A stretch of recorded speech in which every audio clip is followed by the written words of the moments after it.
自动化设备好不好，用了才知道。窗帘是家居软装中重要的一部分，需求量非常大，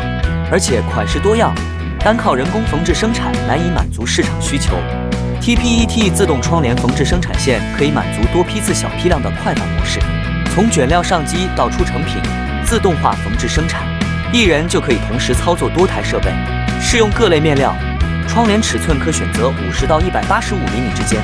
这种既能提高生产效率和经济效益，又能提高产品质量的生产模式，是越来越多企业转型的必选之路。